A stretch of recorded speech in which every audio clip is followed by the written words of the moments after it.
방언의 해석입니다. 제목은 방언의 해석. 예수님 자신이 외부인이 되는 겁니다. 외부인이기 때문에 외부인이 하는 그 모든 것이 방언이 되는 겁니다. 근데 이 외부인이 방언이 된다면 여기에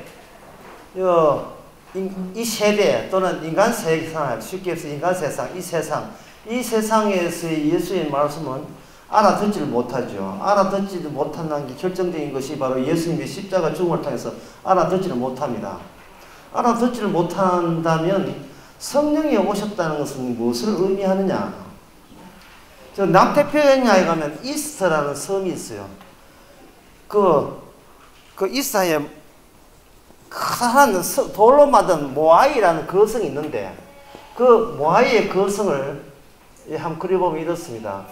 이래가지고 눈은 작고 코는 길고 턱은 이래 내려와 있어요. 눈은 작고 코 길고 모자 써 있고 모자에 원래 모자 있고 목 있고 이렇게 했는데 여기에 원래 그 모아이라는 이 거성은 땅에 파묻혀 있어요.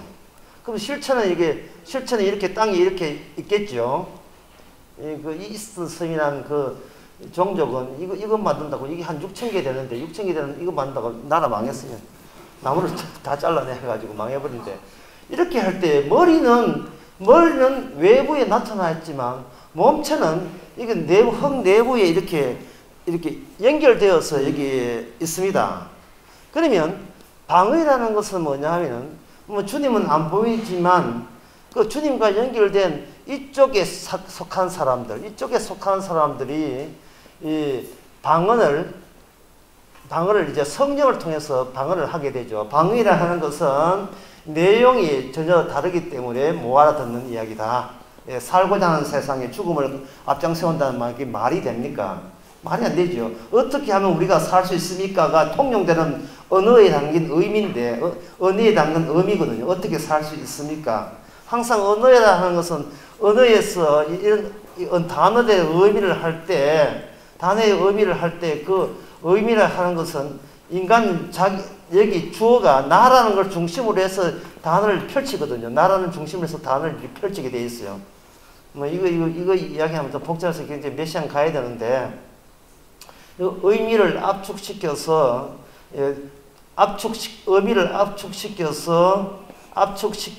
그 다음에 이거 결합시키는 거, 압축시키는 것을 언유라 하고 결합시키는 것을 환유라 하는데 이거는 이 문학에서 그렇게 이야기를 해요. 이 언유, 환유 이거는 없애버리고 인간은 자기 자신에게 되돌아오는 자기의 대로 의해서 이렇게 단어를 사용하는데 인간이 단어 사용하는 자기 존재 증명이에요. 남들에게 보여주기 위한 나 이런 존재를 증명해서 단어를 사용합니다. 그런데 방언은 이게 자기 중심이 아니고 죽으셨다는 그분, 사람에게 밀쳐을 당해서 죽었다는 그분을 증거하는 내용이기 때문에 어떻게 하면 내가 살고자 하는 쪽으로 귀를 기울이고 듣고자 하는 그 대화가 우리 인간들 말고 엉뚱하게 예수님이 이 땅에 오셔서 죽었었는데 그분이 바로 하나님이시다. 그런 이야기 쪽에 하니까 이게는 대화가 되질 않는 거예요. 그래도 사람들이 그 하나님이 죽었다 하면 관심이 있을 게 아니냐 이렇게 생각하는데 인간의 모든 의미는 심지어 하나님이라 할지라도 내 살기에 유리한 하나님으로 하나님 개념을 굳혀놨기 때문에 죽는 하나님은 인간의 언어에서는 그거는 삽입될 여지가 전혀 없습니다. 죽는 하나님은. 심지어 성령 받기 전에 모든 제자들도 예수님을 놔두고 내뺐던 이유가 그 예수님이 자기 유리한 예수님이라고 여기기 때문에 예수님이 체포된 순간 걸어만 나 살리라고 도망친 거예요. 그 중에 두 사람이 있었는데 한 사람 글로벌한 사람과 한 제자가 그 누가복음 마지막에 보면 예루살렘은 볼 일 없다 이제 가자 해가지고 엠마오로 가는 길에 예수님께서 길을 막고 나서가지고 내가 약속대로 죽었던 예수님이다 하고 등장하니까 깜짝 놀라고 그러고 난 뒤에 예수님을 나는 봤다 라는 식으로 이야기를 하잖아요. 그러니까 이거는 자기들끼리 통된 거지 이 세상에서는 전달이 안 되는 겁니다. 항상 이 모아이라는 이 거대한 석상한 이 거성을 생각해서요. 머리는 나와 있고 몸은 여기 지치에 있습니다. 이것을 가지고 이 몸을 가지고 교회라고 이야기하거든요. 교회 머리는 예수님인데 안 보입니다. 그리고 그 지체는 함께 이 세상에 성령 받은 지체는 이렇게 있어요. 그러면 여기에서 이 사람들을 공격하는 것은 곧 무엇을 공격하냐면 예수님을 공격했던 그 세력이 존재한다는 건 자기 노출을 의미하는 겁니다. 여기에 그냥 인간계에 예수님이 이야기 안 하고 그 명절 설이나 그 설날이나 추석 때 예수 이야기, 종교 이야기 안 하고 그냥 그 지내 있으면 집안 조용해요.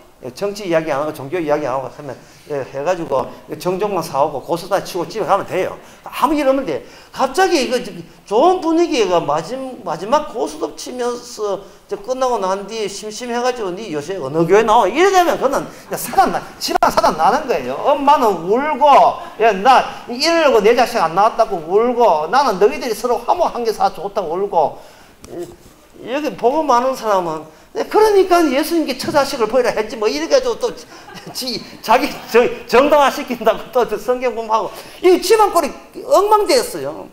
그러니까 아내는 또 집에 가자고 또 하고 또 애 집에 안 가면 시켜가지고 집에 가자 해라 아빠 고마하다 해라 하고 또 아빠는 복음 전하는 거 이것도 이걸 승리를 해야 되니까 거의 또 앞전 안 만난 복음이 해가지고 지가 옳다고 끝까지 차 타고 가면서 백미러 보면서도 내가 지금 바르거든요 하고 시작은 미약하나 나중에 개판돼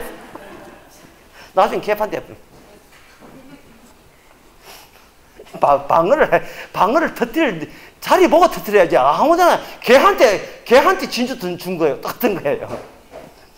그게 사실은 주의 증거가 아니고 지 자존심 나 이만큼 많이 한다 그래서 십자가 맞아서 하나 배워가지고 서먹겠다고 나서다가 하여튼 집안 꼴이 엉망된 겁니다. 이렇게 성령께서 방언을 하는데 그 방언 해석을 어떻게 하느냐 우리가 하면 안 되겠죠. 방언 해석한 사람이 바로 성령 받은 베드로 그 다음에 빌립 집사 그리고 스데반 순교했던 스데반 사도 바울 이런 분이 나서서 방언을 어떻게 해석하느냐 지금 그 방언 해석이 사도행전에 설교 대목이 쭉 나오니까 그걸 제가 지금 말씀드리겠습니다. 지금 우리가 지금 한 강의는 방언 해석입니다. 방언을 해석하는데 어떤 식으로 해석하느냐 하면 인간의 이름과 하나님의 이름을 중첩시킵니다. 중첩이라 하는 것은 하나가 있어야 될 자리에 둘이 있는 거. 그리고 중첩과 이름의 중첩과 그리고 그게 얽힘 중첩이라 합시다. 그 얽힘 하면 너무 어려우니까 사도행전 4장 25절요.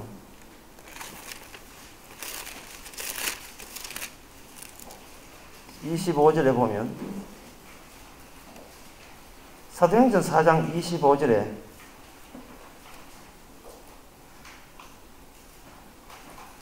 그 베드로와 요한이 이제 설교하는 대목이 나오는데 사도들이 노음의 통로에 가서 제사장에게 쭉 말하니 가로되 또 주의 종 우리 조상 다윗의 입을 의탁하사 성령으로 말씀하시기를 이렇게 해서요. 방언을 어떻게 해석하냐면 구약에 나오는 다윗이라는 이름, 다윗이라는 사람이죠. 다윗의 사람을 예수 그리스도와 중첩된 사람으로 보는 겁니다. 이건 바로 인간의 이름 플러스 주의 이름이 구약 때 함께 있었다는 거예요. 같이 공유하고 있다는 겁니다. 그러면 인간의 이름은 뭐가 되고 이 가면이 돼요. 방언 해석은 인간의 이름을 이렇게 제껴버립니다. 그걸 벗겨버릴 때 방언이 해석되는 겁니다. 다윗이 할 때 그 다윗이 무슨 대목이냐면 시편 2편을 거론했어요. 여기 26절에 나와 있죠. 시편 2편을 거론한 것이 사도 바울도 거론했는데 사도행전 13장 33절에 보면 역시 시편 2편을 거론하고 있습니다.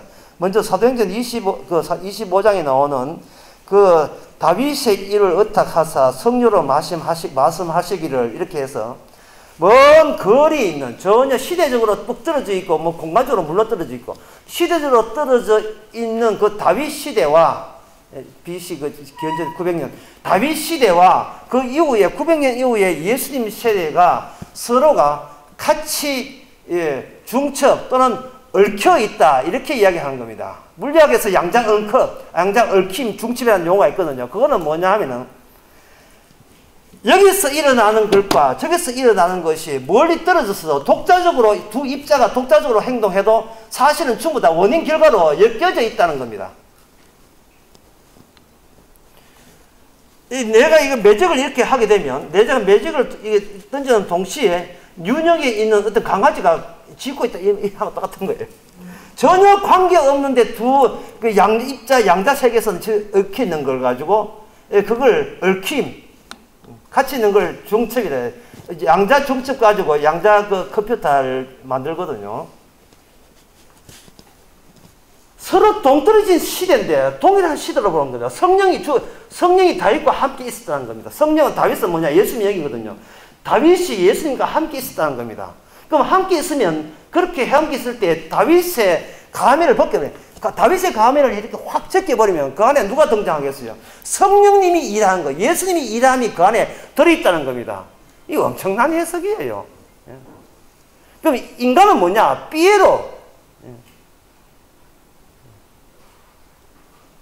피에로는 웃지 않아요. 가면은 웃지만 속에는 웃지 않아요. 인간은 삐에로처럼 다루어졌다는 겁니다. 옛날에 다윗 때는 몰랐는데 성령이 오고 난 뒤에는 소급 해석, 구약 해석을 그렇게 해석이 가능하다는 겁니다. 그래서 그 나온 게 어찌하여 열방이 분노하며 26절에 나오죠. 분노하며 족속들이 허사를 명령하는고 세상의 군왕들이 나서며 관원들이 함께 모여 이 중첩인가요? 세상의 군왕들이 나서며 관원들이 함께 모여 주와 그리스도를 대적한다 이렇게 되어 있어요.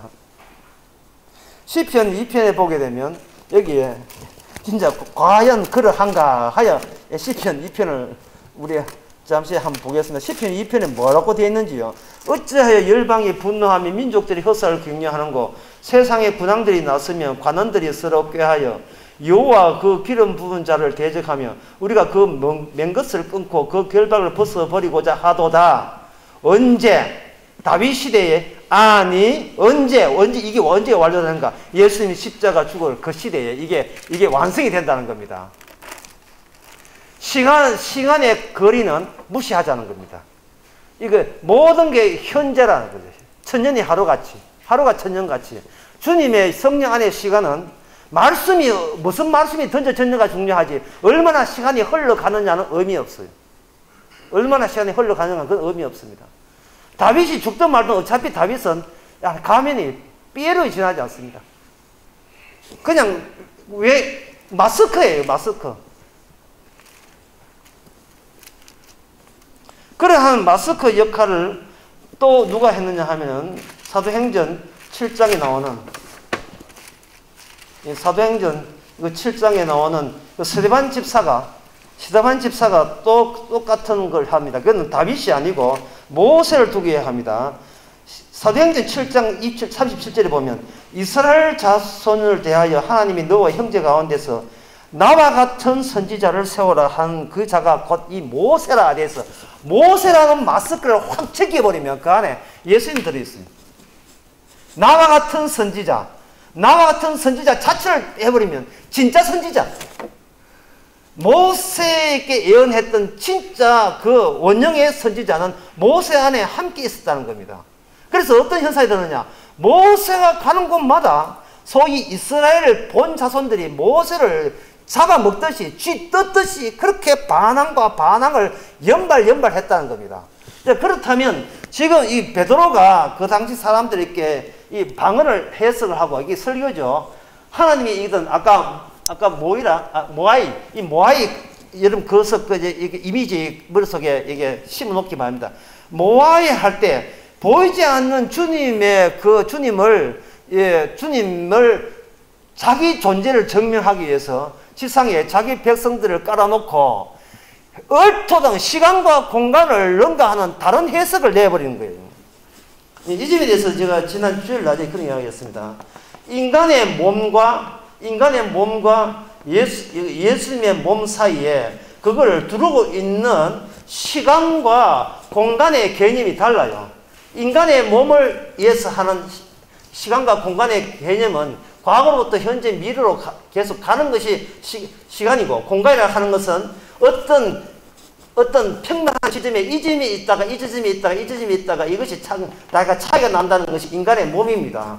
나중에 이것이 19세기 말에 근대 무선이 발달되고 그 기차 시간표가 결정이 되어버리면 인간의 시간도 사적인 시간과 공적인 시간으로 이것이 중첩이 되어버립니다. 오늘날 시간. 여러분, 기차 시간 늦출 수 있겠어요? 안 되지요. 사적 시간이지만 공적 시간은, 기차 시간은 우리가 옛날 뭐 촌 할아버지 같으면 기차 지나가면 수동 해가셔야 돌라고 이야기하겠지만 이거는 안 되죠. 공적 시간과 사적 시간이 해서 우리는 은연중에 공적에 지배받는 존재가 되고 말았어요. 사적보다 공적이 더 중요해요. 알박기 요새 안 통합니다. 그냥 집 헐어내고 시작해요.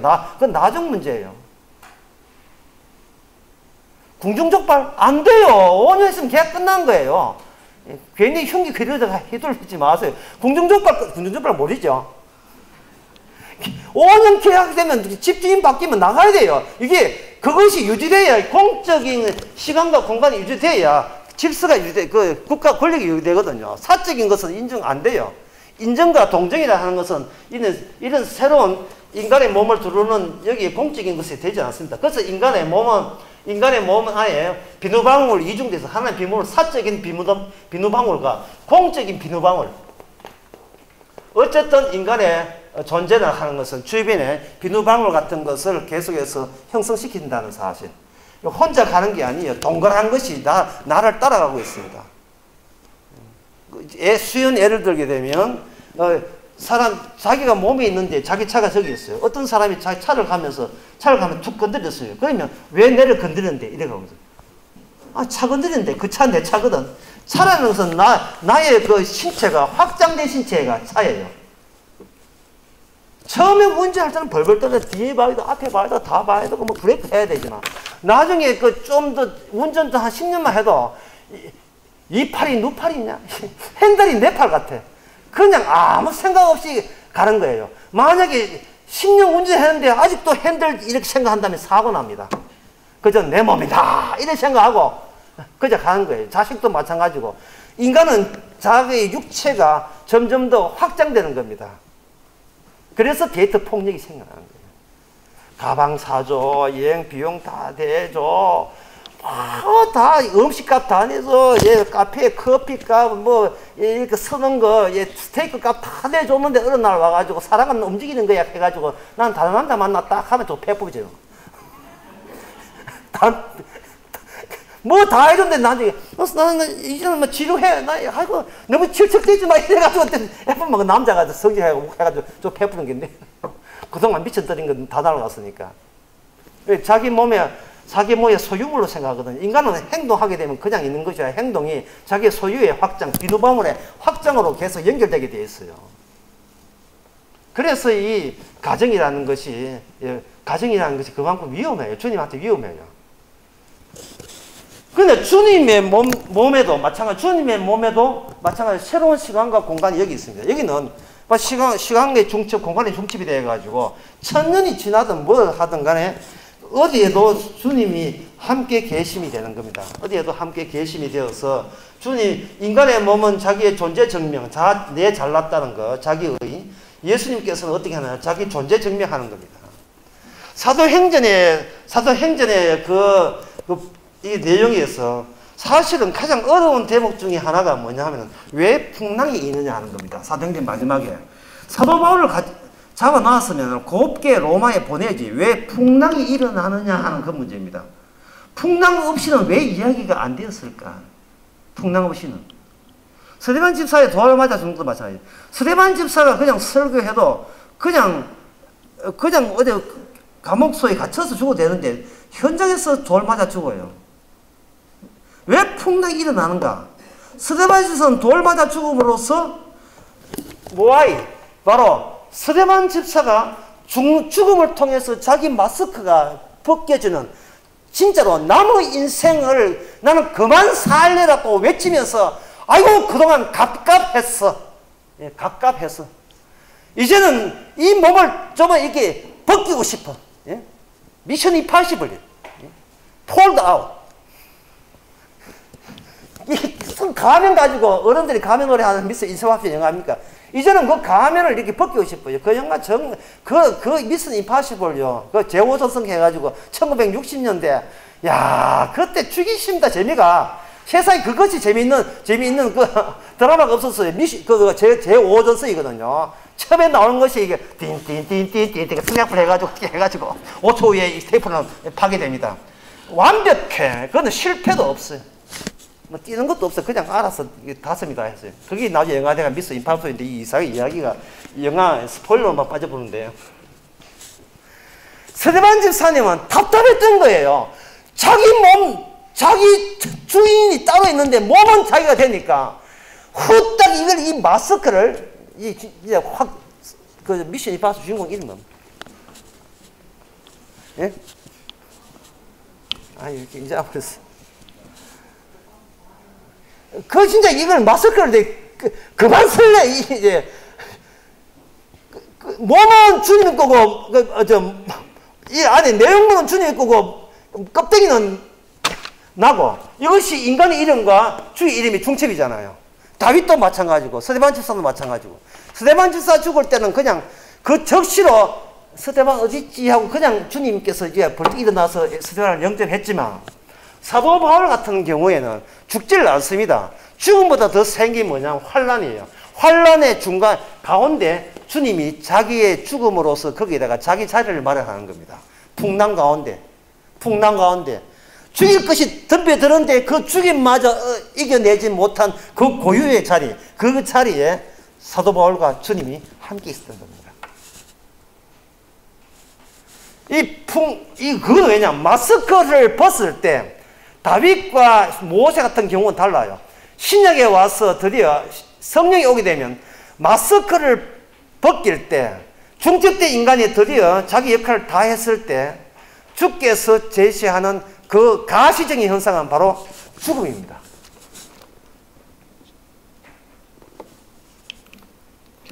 그 누가복음 9장에 보면 변호사에 나오는데 변호사에서 예수님하고 엘리야하고 모세하고 함께 있었죠.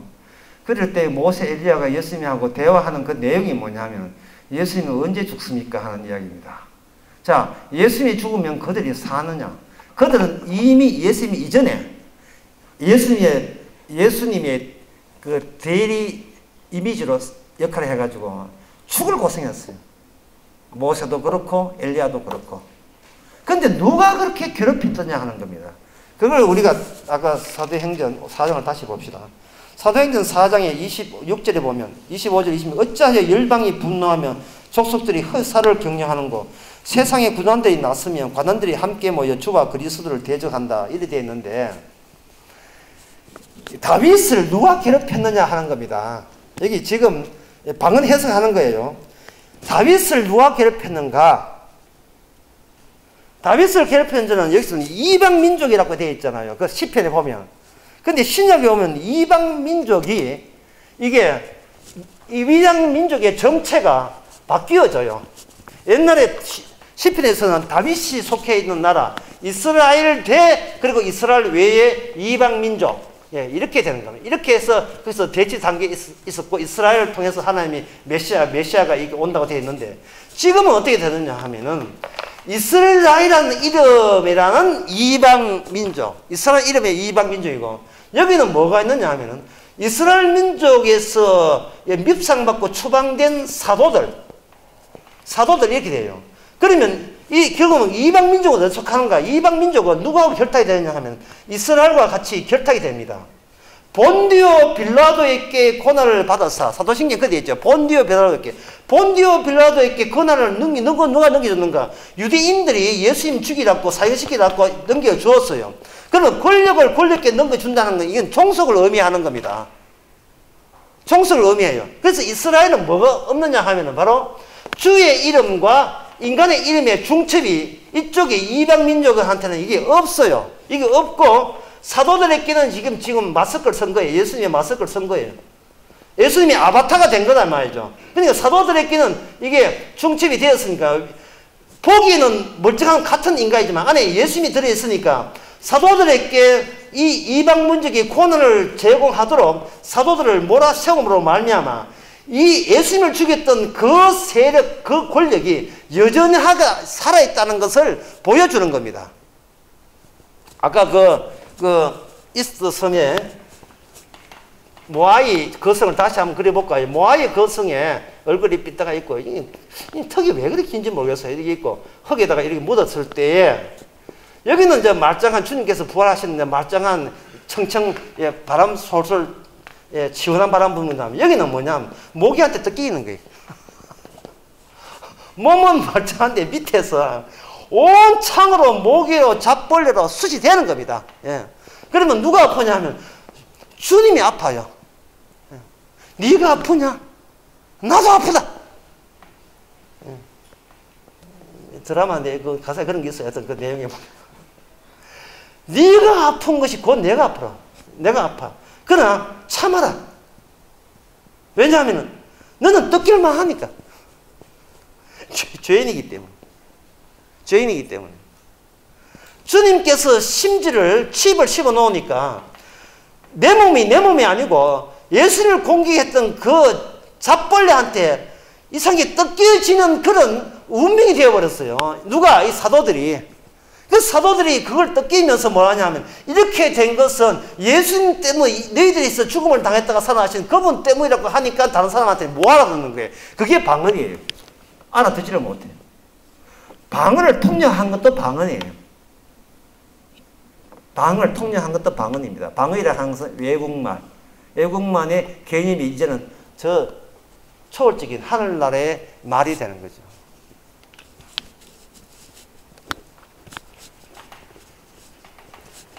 자, 해석을 계속해 보겠습니다. 그러면 이 이방 민족이 그리스도를 대적했다라고 설명을 하는 겁니다. 성경을 통해서 그렇게 이야기하거든요.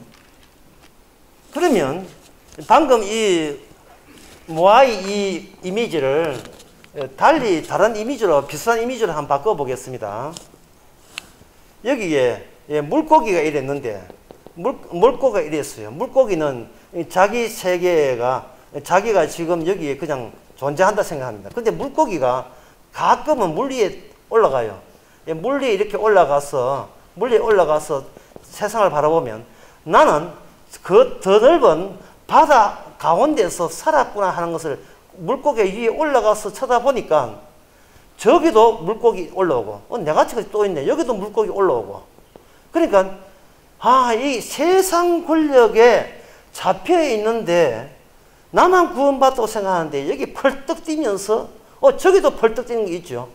그럼 이러한 현상은 이걸 다시 연합하거나 규합하거나 조합하란 말이 아니에요. 이것은 물고기는 인간은 개인적으로 사는 것이 아니고 어디에 잠식되어 있고 잠겨 있다는 것을 물고기 수면 위로 고기를 내민 물고기에게만 그것이 인식이 되게 되어 있습니다. 그게 인식되게 되어 있어요.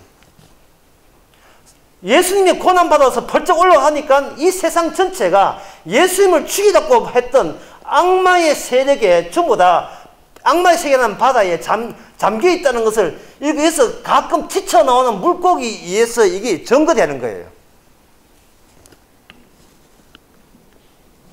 여러분들 그래서 바라기는 오늘 이 시간 제목은 물고기라도 하고 싶어요. 펄쩍 올라 뛰는 겁니다. 그냥 가만히 살면 되는데 자꾸만 어떤 사태가 유발되고 일어나는 겁니다. 근데 그 중에 하나가 사도행전 5장을 보겠습니다. 사도행전 5장에 보면 아나니아라 하는 사람이 5장 하기 전에 풍랑 이야기 다시 하겠습니다. 풍랑에 가면 풍랑에 들어가서 로마 가는 풍랑에 사도 바울은 곧 죽을 것 같아요.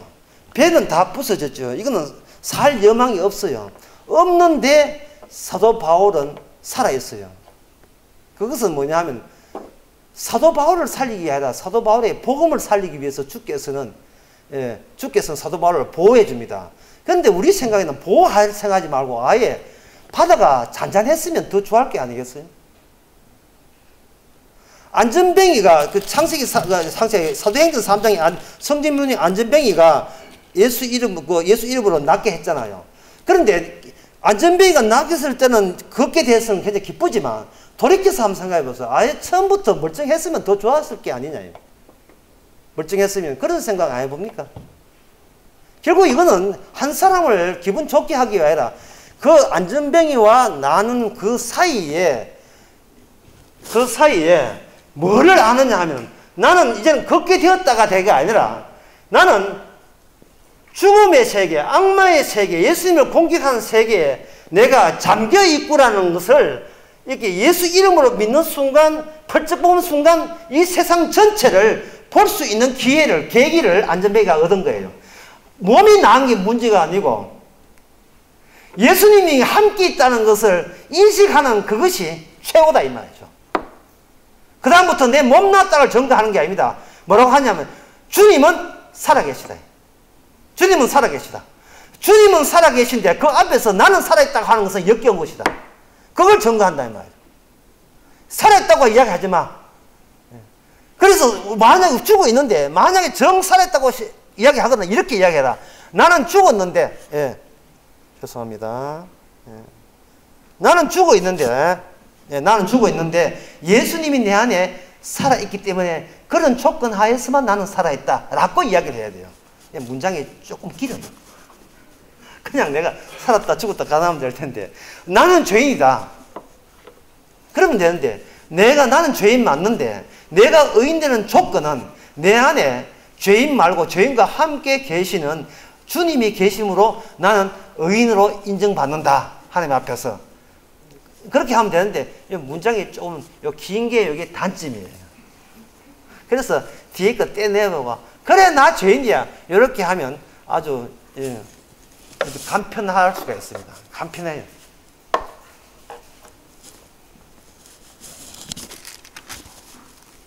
어쨌든 그 신약에 있는 성령 받은 성도의 특징은 목적이 뭐냐면 나 이렇게 구원받다는 자기 존재 증명하고 있는 것이 아니고 나는 구원 안 받아도 되는데 주님이 자기 자신을 증명하기 위해서 나를 임의로 택했다는 사실을 주님이 더 살아있다는 것을 주님이 살아있다는 그것을 증거하기 위해서 우리가 이 땅의 신약에 성도가 성령을 받게 되어 있습니다.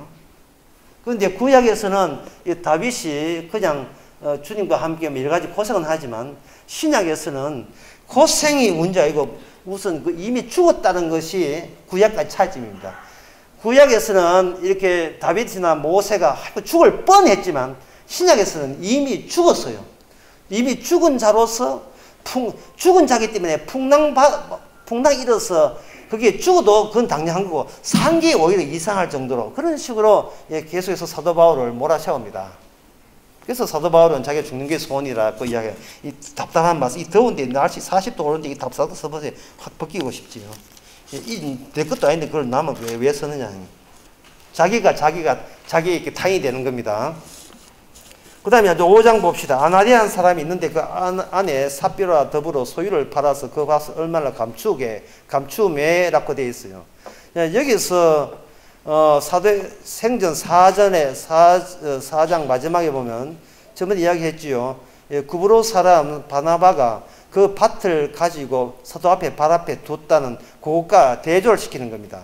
바나바는 밭을 팔아서 값을 가져왔다. 5장에 들어가면 아나니아 삽비라는 사람들도 땅을 팔아서 그 값을 사도 앞에 내놓았다.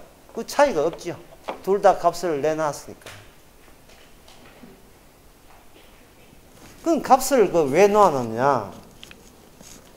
바나바는 자기가 주님의 아바타기 때문에, 아바타기 때문에 그냥 주님이 시킨 대로 값을 내놨을 뿐이에요. 주님의 것을 주님이 내놔서 내놨을 뿐입니다.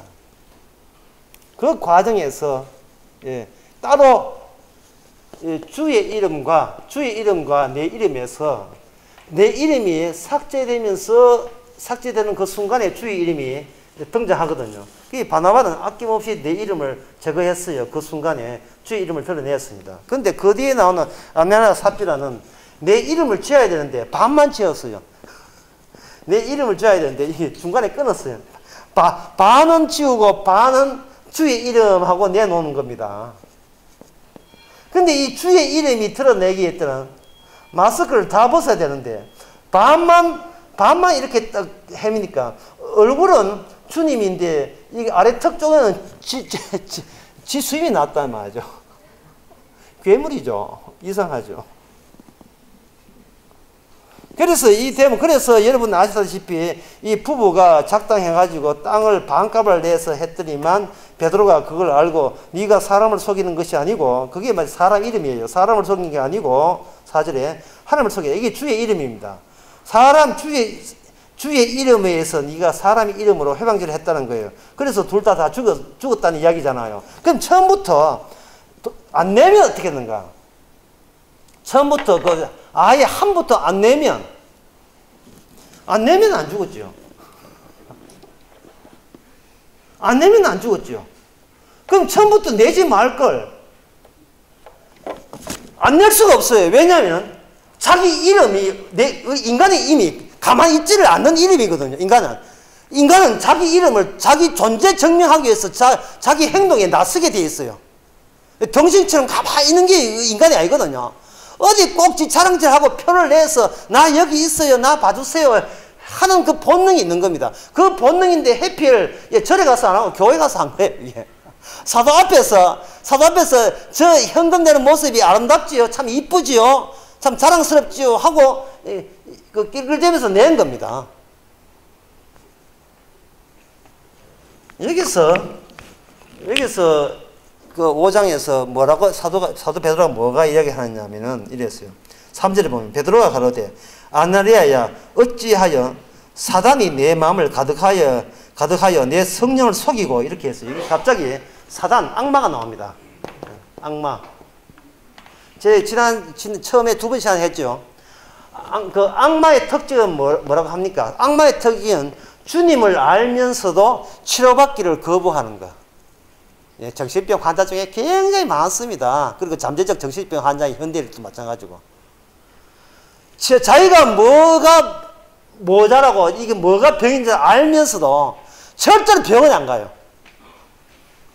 절대 병은 안 가요. 나 이래서 죽다 살래.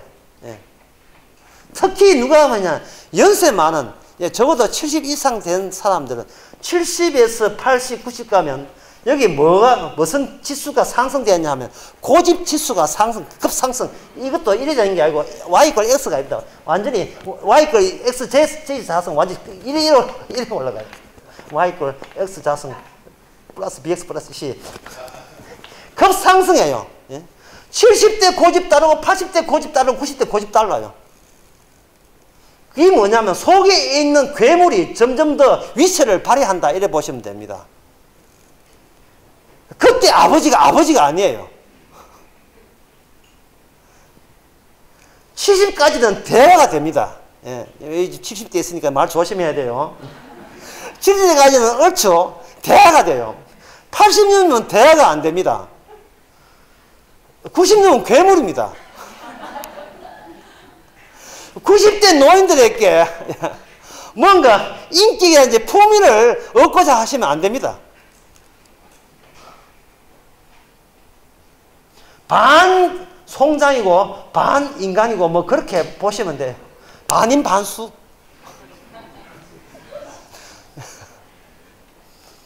하이드로 뭐 여기잖아요. 반인 반수. 혼합체. 그런데 이게 인간의 본색입니다. 인간은 괴물이 우세요. 사탄이 우세합니다. 왜 그러냐 하면 인간은 자기 존재 증명, 자기 존재 증명을 하는 건 나 존재할 만한 가치 있다는 자기 정당성, 자기 의거든요. 이것이 그동안 다른 사람들에 의해서 꾹꾹 눌려져 있다가 이제는 점점 더 두뇌 회전이 산소가 공급이 안 돼가지고 이게 막 혼란이 일어나게 되면 그야말로 개구리나 곤충 그리고 벌레가 갖고 있는 레벨의 본능만 나와 있어요. 본능, 충동이라고 하는데 충동만 발휘해요. 예. 빛 쬐면 어둡다고 눈다가 비키고 배고프면 먹고 다시 어린애 이쁘이다 하지. 귀엽긴 하지. 그냥 동물인지 아닌지 그냥 감각에만 의존해서 하루하루 버티는 것.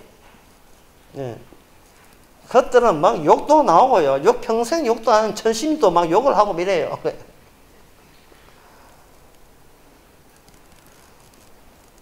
악마가 교회의 모습을 드러낸다는 것은 이것은 교회라는 것의 그 목표가 예수님의 지금 살아있다 하는 것이 목표지 네가 살아있다는 게 목표가 아닌 동네라는 사실을 분명히 보여주기 위해서 그렇게 이런 사건을 유발한 겁니다.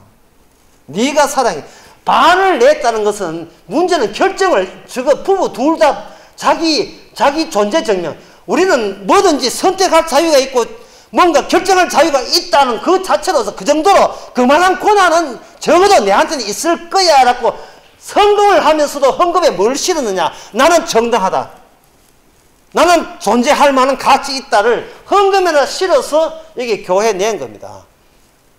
그러나 그것은 바로 사탄의 등장을 의미하고 사도에서는 이걸 그거는 네 안에 죽을 이유를 그냥 외부로 노출한 것이라고 분명히 지적해 주는 겁니다.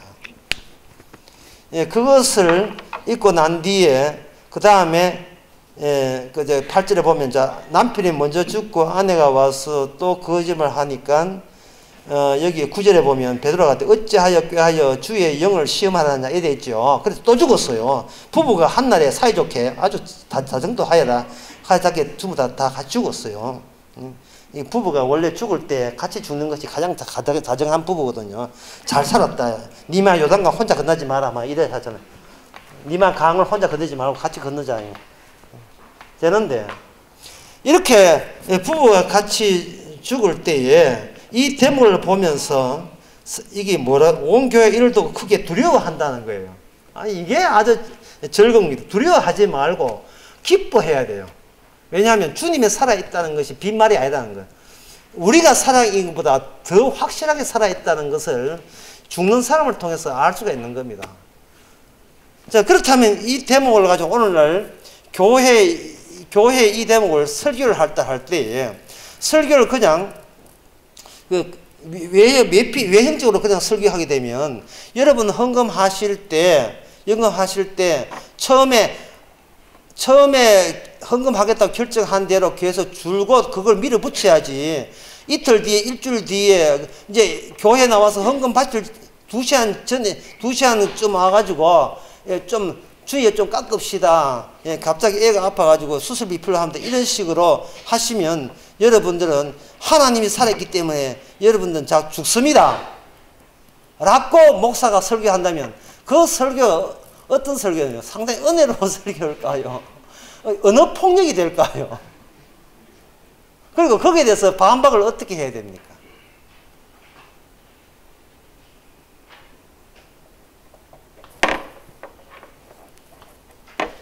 처음부터 아나니아 삽비라는 주님의 가면한 거 주와 함께 있지를 않았어요. 그래서 이 대목에서 뭐냐 하면은 안 받아줄 사람들을 철저하게 어떤 핑계를 대서라도 주께서는 받아주지 않는다는 겁니다. 그럼 이 대목에서 이 기준을 봤을 때 그럼 그 당시에 아직 덜 죽었어. 안 죽고 헌금을 내려고 사흘 뒤에 헌금하려고 준비한 사람은 벌벌 떨 거다 이 말이죠. 그 다음 차례가 내 차례인가? 이렇게 할 때 뭐를 주의했냐 하면은 성령이 성령이 찾아오기 전에 이미 성령이 임한 사람과 성령이 없는 사람을 교회가 성령이 알아서 구분한다는 이 점에 우리가 눈을 떠야 돼요. 헌금 내도 안 내도 헌금 한 푼 하고 지가 다 닦았어도 아주 안 죽습니다. 왜? 성령이 그걸 지시했기 때문에 니는 닦아서라. 낼 필요 없어. 모든 판단과 이 모든 것이 딱 하나입니다. 이런 행동을 하면서 내 잘남을 이런 식으로 보일 거냐 아니면 나는 어차피 개파입니다 하는 쪽으로 나갈 거냐 하는 거예요. 나는 어차피 죽은 사람입니다 라고 나갈 거냐. 그러면 그 사람은 성도고, 내가 괜찮게 살아있는데 천국에도 괜찮게 살아야지 라고 계속 자기 존재 증명을 갖고 우긴다면 주님께서는 어떤 경우라도 그걸 구분시켜서 내치게 될 것입니다. 성령이 임하게 되면 이미 우리는 죽은 자기 때문에 죽은 자는 두 번 죽을 필요 없잖아요. 그 다음부터는 주님이 아바타라고 주님께 맡긴 대로 하면 돼요. 어제 그 이야기하듯이 기관차가 앞을 보면서 뒤를 보는 거예요. 그냥 앞을 보면서 뒤를 보게 되면 앞에서는 내가 결정했지만 뒤돌아보면 주께서 하게 하셨다는 것이 보이는 겁니다. 근데 아나니아시바는 계속 앞을만 보는 거예요. 앞을만. 예. 앞을만 계속 보는 거예요. 뒤를 볼 수 있는 그러한 다른 동기가 그 사람 속에 없는 겁니다. 이처럼 방언의 해석이라는 것은 중첩되어 있고, 방언 해석은 중첩할 때 그 마스크를 벗을 때 반드시 죽음과 관련돼서 나타난다는 겁니다. 그리스도로 말미암아 네가 죽게 되거든 네가 복 있는 자로다 하는 그 말씀을 그대로 이게 사도행전을 통해서 충분하게 계속해서 보여줍니다. 따라서 그 사도행전에서의 이 베드로 다음에 나오는 빌립 한번 봅시다. 그 빌립 한번 봅시다. 사도행전 8장에 빌립이 사마리아로 내려갑니다. 사마리아로 내려가서 전도를 해요. 전도를 하는데 여기에 몇 절에 보시면 거기에 여기 마술 시몬이라는 사람 18절에 보게 되면 두 사도가 저에게 안수함에 성령을 받는데 시몬이 사도들의 안수함을 성령 받는 것을 보고 돈을 들여 그러되 이 권능을 내게도 주어 누구든지 내게 안수하는 사람은 성령을 내게 받게 하여 주소서 하니 베드로가 가로되 너가 하나님의 선물을 돈 주고 살 줄로 생각하였으니 내 은과 너와 함께 망할지어다 라고 이렇게 선언해버려요. 근데 이거는 성령은 인간의 유인책에 성령은 말려들지 않습니다. 어떻게 겸손하고 아무리 이렇게 온화하게 살아도 네가 온화하구나 하고 이렇게 성령이 오지는 않아요. 이미 모아이 모아이 입장에서 이 세상에 자기 몸체를 드러낼 때는 머리에서 이미 결정된 상황입니다. 그리고 여기에 흉을 이렇게 보면 제일 쉬워요. 머리에서부터 출발해야 돼요. 모아이 이거 머리 두상부터 출발해서 아래로 내려가 방향이 이래 돼야 되는데 밑에서부터 비슷하게 흉내 내 가지고 머리에 접합하려고 하는 시도는 여기서 다 카트 라인에서 다 잘립니다. 끊어져요. 그래서 인간 세계는 모방 범죄라서 자꾸 너를 모방하는데 모방하는 것은 한계가 있어요. 교회라 하는 것은 복음을 전해야 될 이유가 그 모방 범죄한 사람을 다 추려내야 됩니다. 사도행전 20장 28절에 보면 교회가 뭐냐면 이겁니다. 하나님의 피로 값주고 산 교회예요. 이 피가 흐르기 때문에 그 피만 감사하는 사람이 진짜라는 것을 보여주기 위해서 여기서 그 피를 유발할 수 있는 세상 권력과 권세에 시달리게 합니다. 세상 권력과 권세에 시달리지 못하고 좌절하는 사람은 피를 모른다고 해서 전부 다 이거 잘라내고 구분해서 내쫓는 겁니다. 자, 26절을 봅시다. 26절에 보면 저희 빌립 요거 하고 시간 쉬겠습니다. 빌립들이 이르시되 이디오피아의 여왕 간디게의 모든 국군을 맡은 큰 권세가 있는 네시가 예배하러 예루살렘에 왔다가 돌아가는데 성령이 빌립들을 이르시되 그 병거에 가까이 가라 하시기로. 제가 했죠. 사도 바울이나 이런 아바타 이들은 그냥 성령께서 그걸 밀어붙이는 거예요. 자기가 누구를 전도하려고 목표를 잡고 뭐 이렇게 기도하고 그런 거 없습니다. 그냥 그 있는 자리가 주와 함께 있는 자리이기 때문에 그런 식으로 기도를 할 필요가 없지요. 대바에 가라되 지도하는 사람이 어떻게 이룰 수 있느냐 하는데 거기에 그 무슨 대목을 했느냐 하면 그 성경 기준이 이사야 53장 7절 8절입니다. 양이 있는데 양이 토살 양인데 말도 안 하고 조용하게 있더라. 이 생명이 땅에서 빼앗김이라 할 때 저가 사지로 내려가는 양 같은데 저가 누구냐라고 지적한 거예요. 그러니까 이 성경 펼치는 것도 우연이에요. 우연이고 그걸 해석해서 뭐라고 하냐면 해석해서 35절에 보면 빌립이 방언을 해석할 때 마지막은 예수님의 자기 존재 증명이거든요. 성경 그 비전이나 성경한 방언을 통해서 마지막에 내놓은 것은 바로 예수님은 죽었다가 살았습니다를 그걸 증명하게 되면 그것이 성령이 하고자 하는 그 뜻이에요. 무엇이 성령이냐? 내 존재 증명 접어버리고 예수님이 이런 부위라고 내놓으면 그게 바로 성령의 해석입니다. 영적 해석이에요. 짚으십시다.